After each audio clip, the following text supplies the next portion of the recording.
Wolf Trap Opera's production of Philip Glass and Robert Moran's The Juniper Tree took place at the Barns at Wolf Trap in August 2017.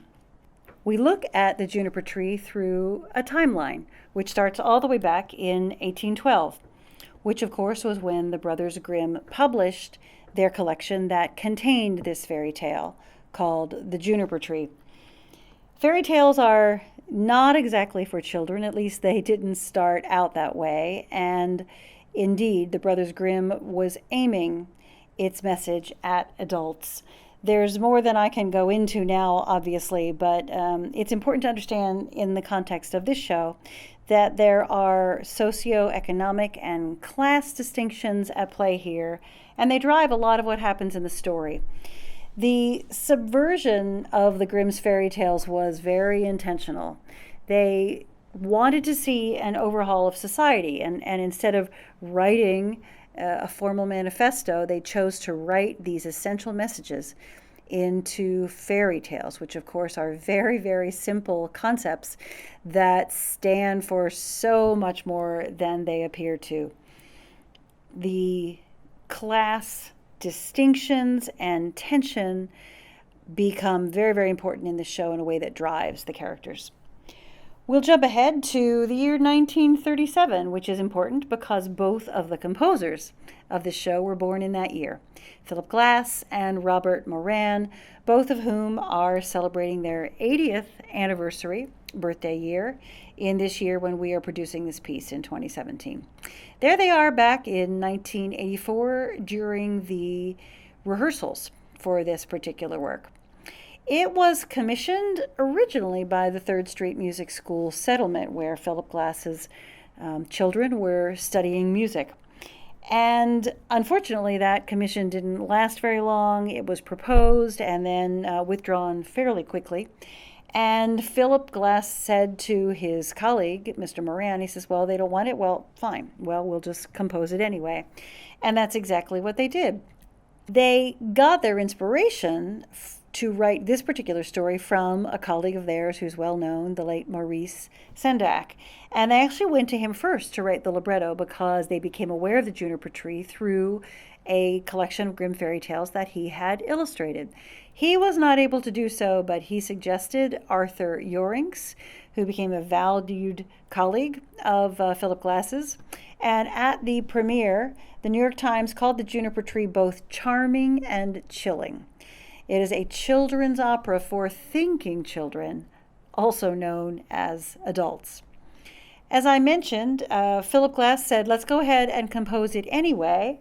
So then that next summer, they went to Nova Scotia to Philip Glass's summer home and worked on this in adjacent cabins.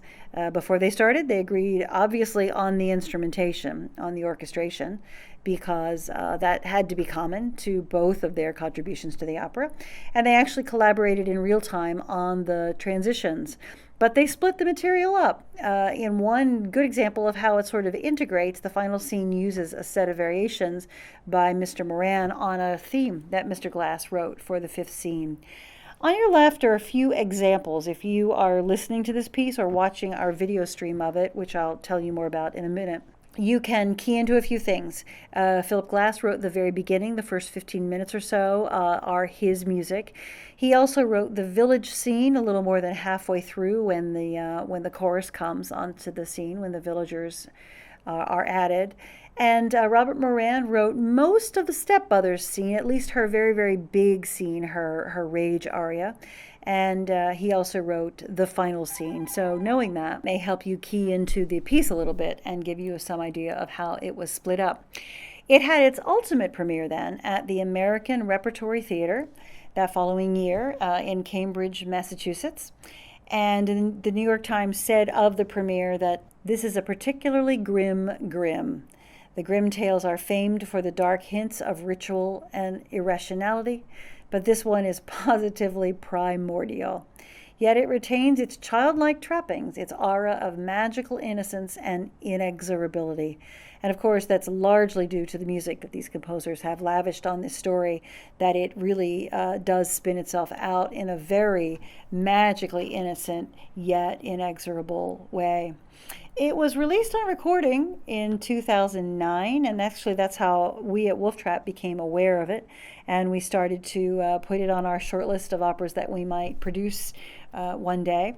And here we are in 2017 with our production. There is a father in this story. He is a wealthy landowner, wealthy being a key factor here. He's a wealthy man who is married to a woman that he loves very much, and she becomes a mother, and she actually dies in childbirth, and they have a son, but then the family union is reduced to the father and the son after the mother has passed away. The father then decides to remarry.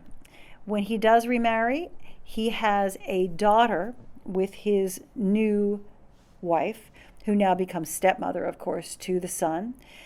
This woman and her daughter are marrying up. She comes from fewer means, and in marrying this wealthy man, she has fairly clear motives and is driven to desperation in this piece, largely because she perceives that this man's son, her stepson, stands to inherit what she feels should be her daughter's inheritance. The team for this production is Lydia Yankovskaya as conductor and R.B. Schlatter as director. R.B. works with Blake Palmer as his scenic and costume designer, and works with the Barnes' Bob Grimes as lighting designer. Summer Hassan, soprano, sings the role of the mother in the first scene of the opera. The role of the son is sung by mezzo-soprano Megan Mikhailovna Samarin. The stepmother, also sung by mezzo-soprano by Annie Rosen. The father, sung by baritone Ben Edquist. And the daughter by soprano Madison Leonard. If you're listening to this between March and September 2018, you'll be able to see this production online at wolftrap.org/streaming, a complete video of the whole production. If you're joining us at a different time, you should still be able to go there and see one of our operas from a previous season, as they are in a 6-month rotation at that address. This is Kim Whitman signing off for Wolf Trap Opera. Thank you so much for joining me.